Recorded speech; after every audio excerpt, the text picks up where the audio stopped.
I will. You talk to me for 2 minutes. No, 0 minutes. I don't want to ever talk to you. I don't ever want to hear your voice to you. Please, God bless you, but please leave me alone. Please leave me alone. Please stop following me. You won't call the cops. Stop. I don't. Stop stalking me. Please, I can't live here anymore because you stalked me. That's why I'm here. Leave me alone. I will. You talk to me for 2 minutes. No, 0 minutes. I don't want to ever talk to you. I don't ever want to hear your voice to you. Please, God bless you, but please leave me alone. Please leave me alone. That's okay. I don't care. Leave me alone. I don't want proof of this. Please leave me alone. Hey, men, leave women the fuck alone.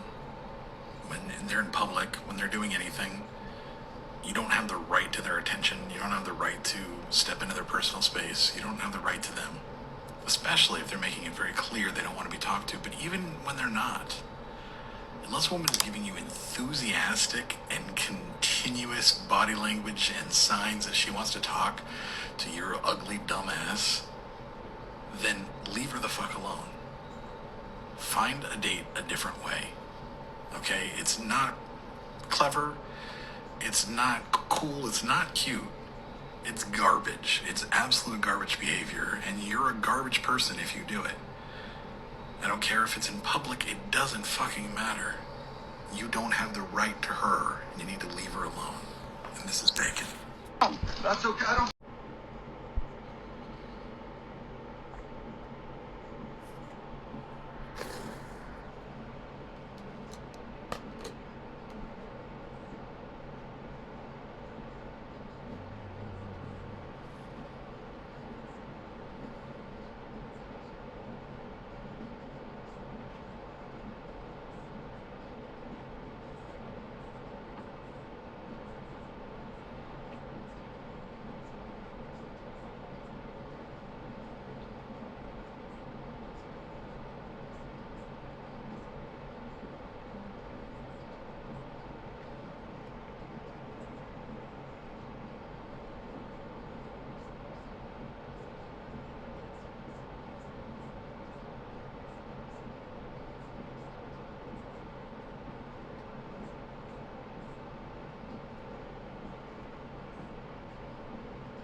7 minutes, not 1 minute.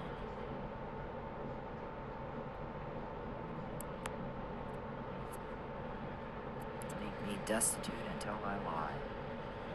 Duly noted for the record. But this gets us intel. Lots and lots of intel. So when you run around going, how did she find out? How does she know? This right here. And you know that. And you do it anyway. Been that way for 10 years. Every day, all day long. Do the same thing, gets the same results. Very, very offensive. Very, very inappropriate conduct. Very illegal.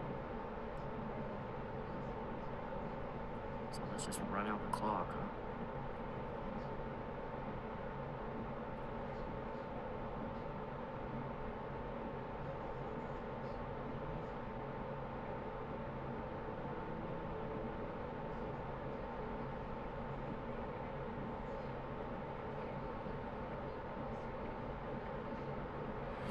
Privacy. Don't peep and hack.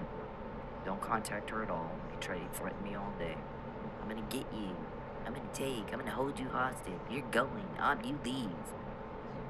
I said no. My answer is no. You get out of my life. Nobody wanted to hear. We get the help with information. Especially because you do stuff like this. You don't starve women and children and think people are gonna help you. They're helping us. We're telling on you. So don't ask how I found out. That's how right here you do this.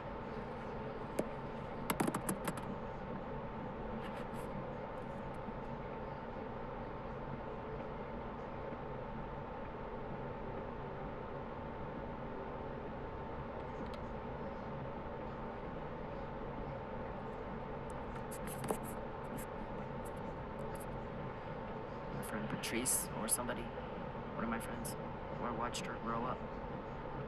She's a professional businesswoman who fought hard for her patients and for her kids.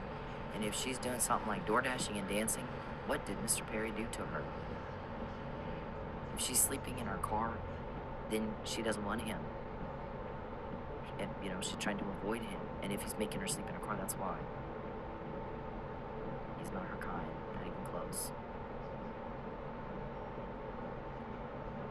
But every day that you contact me, every day that you peep and hack, every day that you make me broke, and every day that Mike's in jail, we just get more intel.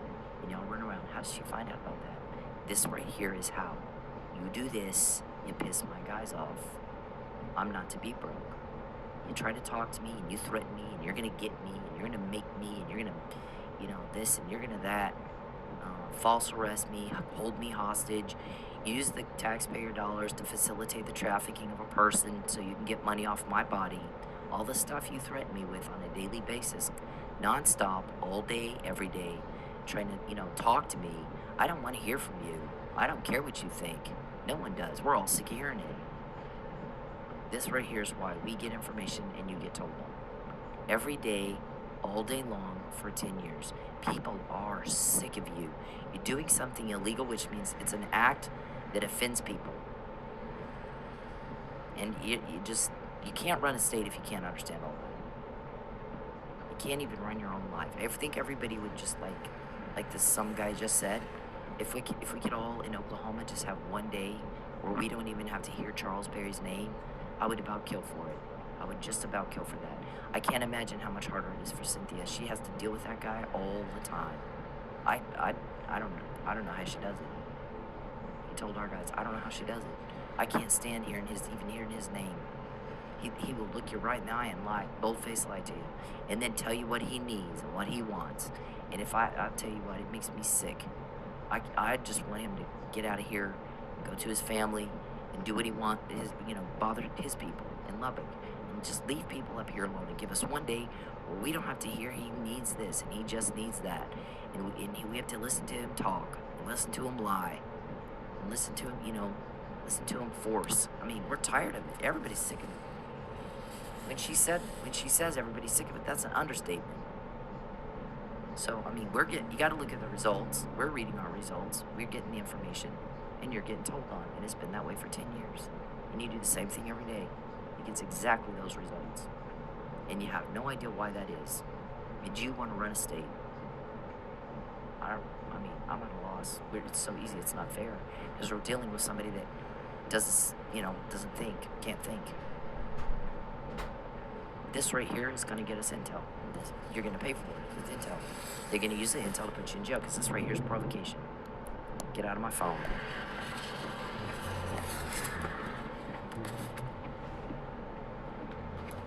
$700 in a week in my dancing goes down to $500 the second Charles finds out what I'm doing.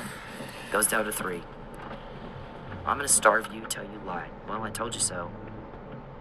This, I should be making $16 an hour is the average. This is why. Do you see any orders coming through? Look at this. When I logged on, it said it's busy. Clearly, something's wrong. You know, I'm gonna starve her till she lied. Make sure she don't make no money. Get her eating out of a dumpster, nowhere to go, and then she'll do what we say, and she'll go be trafficked, and we can all get our money off her body while she gets raped. Duly noted for the record, you said that. You expressed that intent, and now you're doing it. Now let's see how long it's been now. Nothing come through. 13 minutes, and before that it was probably 10, so it's been about 23. Because I'll wait about 10 before I flip on the recorder. So you want to know why you get told on and we get information that you can't figure out how we get it. This right here does it. This will piss off a lot of people. You do what you do. You can live with your choices, right?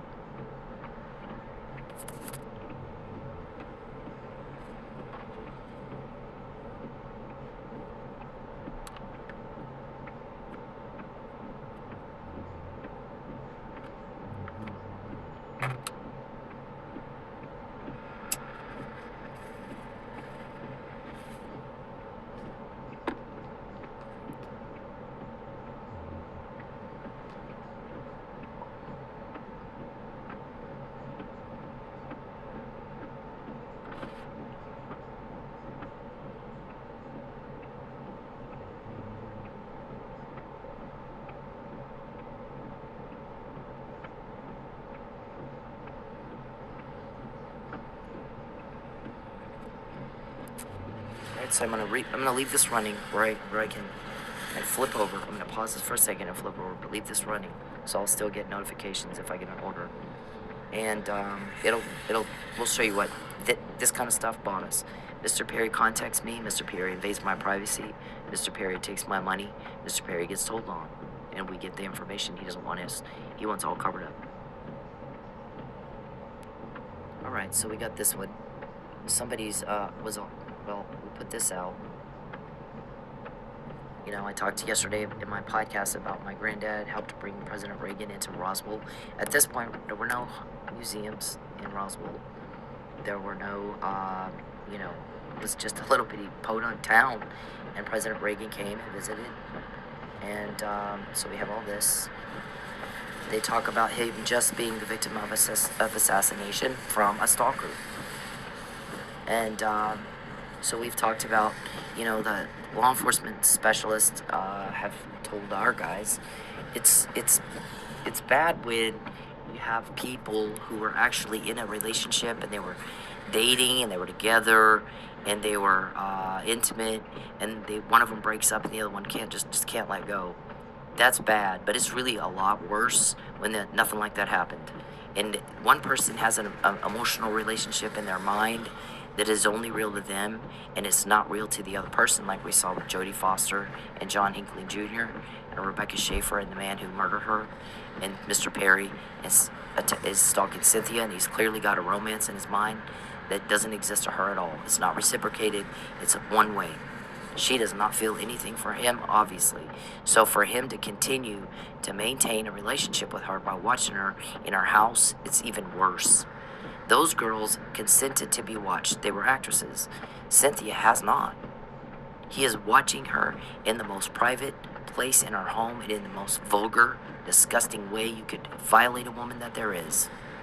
In her home. And so his mental problem is a lot more dangerous. And it does appear to me, when I look over the evidence, that he tried to kill her more than once. That he did kill Chief Miller. that he is trying to kill her again, that he's trying to kidnap her, and that he is involved in trafficking.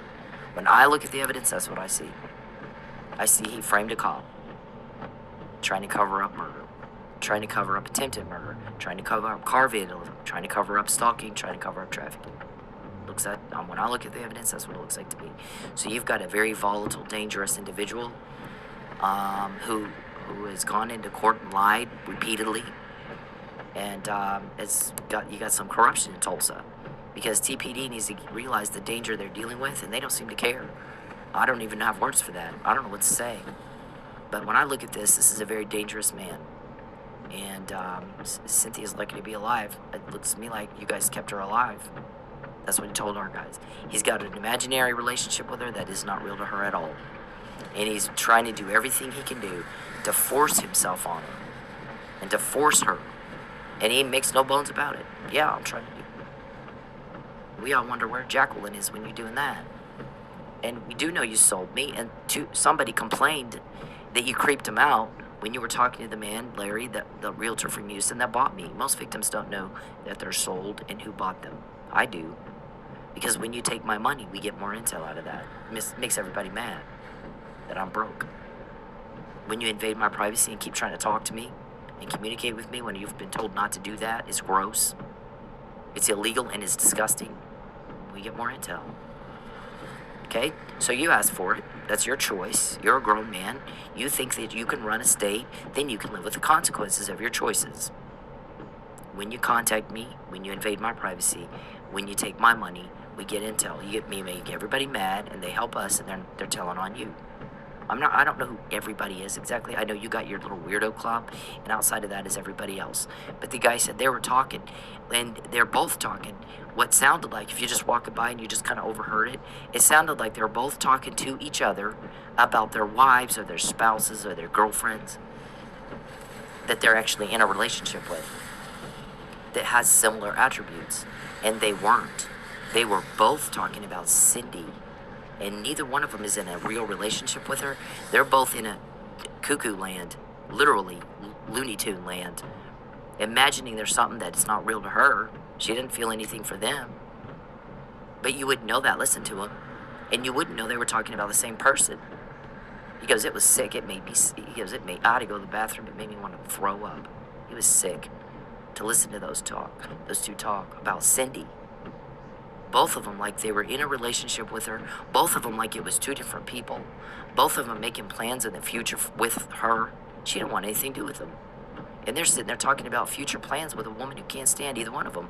And they're not in a relationship with her. They're watching her in her house.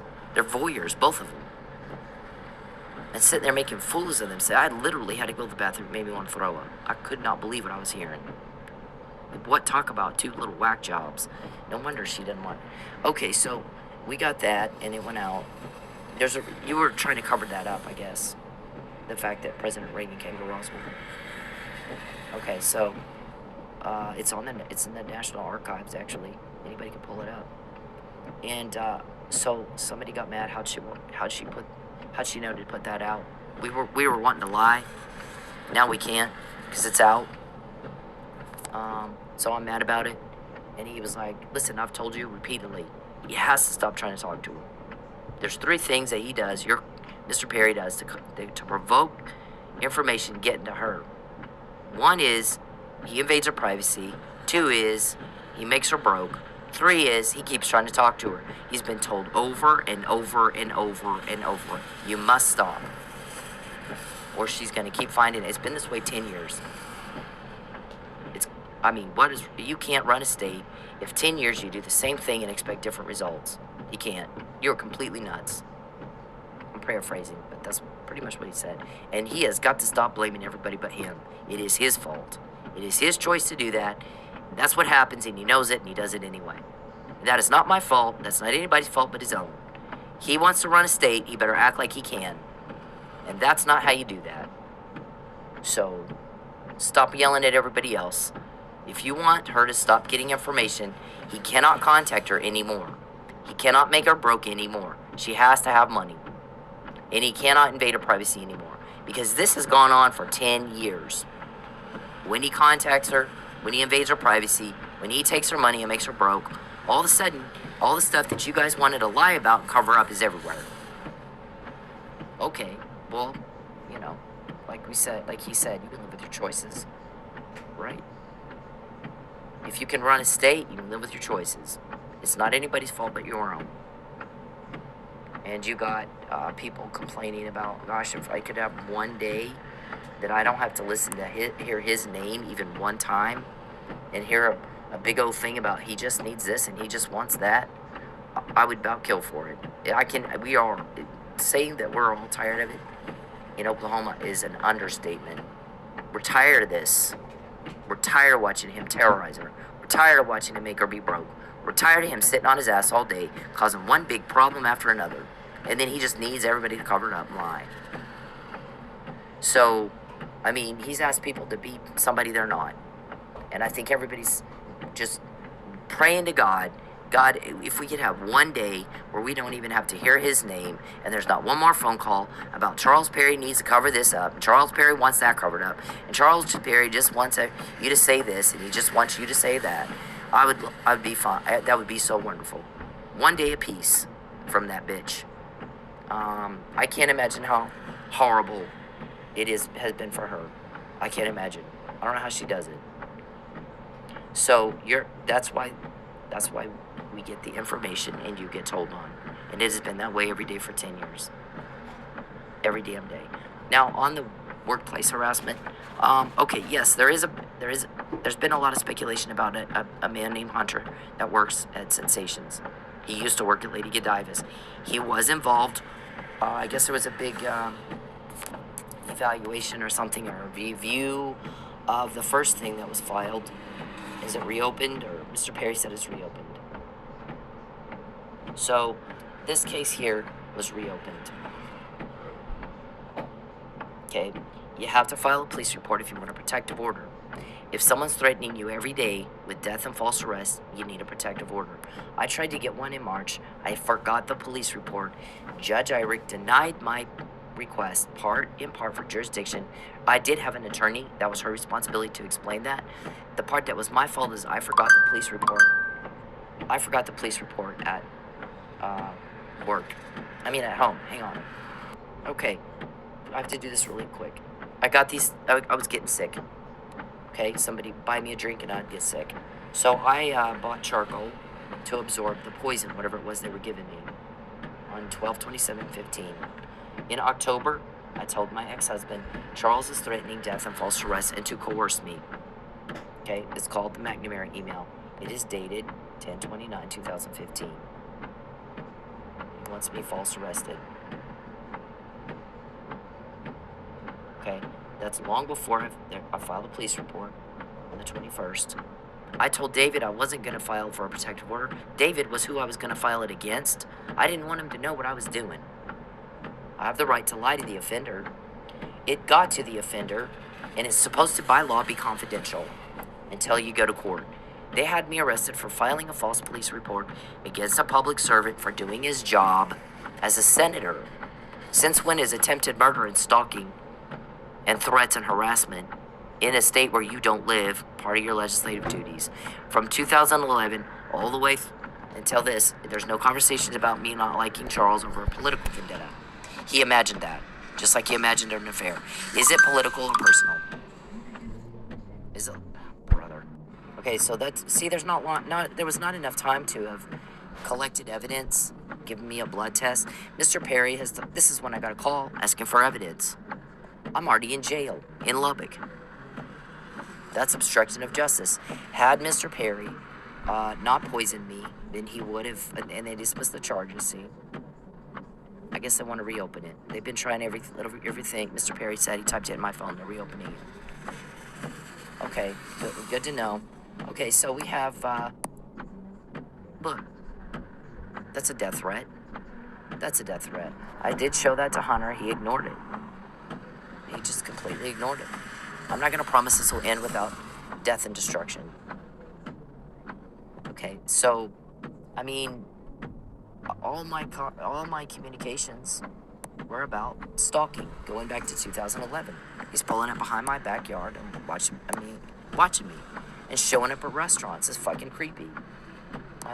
My friend emailed me about him showing up at a restaurant and sending his aide to watch us eat. We went every Wednesday with our church group. Okay, so, I mean, you can reopen it if you want. Where's the political vendetta? What's it about? 9 years later, you still don't, now you want to reopen it? Where's the blood test to prove that I was poisoned or not poisoned? See, if you didn't poison me, you would have made sure there was a blood test. You'd have had a big press conference, and, there would have been big to-do about, see, we tested her and she lied. But there was no blood test. Then you told people I poisoned myself with rat poison. Okay, let's just say that's true, and you saw me because you have voyeur cameras. So you saw me get rat poison and drink it? Is that what you're alleging? I mean, I didn't take rat poison. I didn't take any poison. You poisoned me. Why would I take rat poison? That is nuts. I would never fucking do that. That is insane. And I'm not insane, you are. So, my doctor, okay, so hang on. Alright, so we have this blog. We have my doctor's comments that it was a stalking escalation. He had threatened it and threatened it and threatened it. He's threatened it again ever since, every day. I'm gonna false arrest you. I'm gonna murder you. I'm gonna kidnap you. I'm gonna traffic you. On and on is the same thing every fucking day. And everybody wants to know, how does she find out before? Well, when you take my money, when you invade my privacy, when you break the law and commit a crime against me, I have help. Big help. Very important help. Powerful. And they go at you. Because everybody's sick of this. They're going to arrest you. When we get the intel, that's what that's for. Regardless of what you say in your make-believe world, that's what that's for.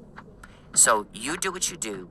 Remember, though, the results are, we get the help with the information, you get told on. You want that or you'd stop.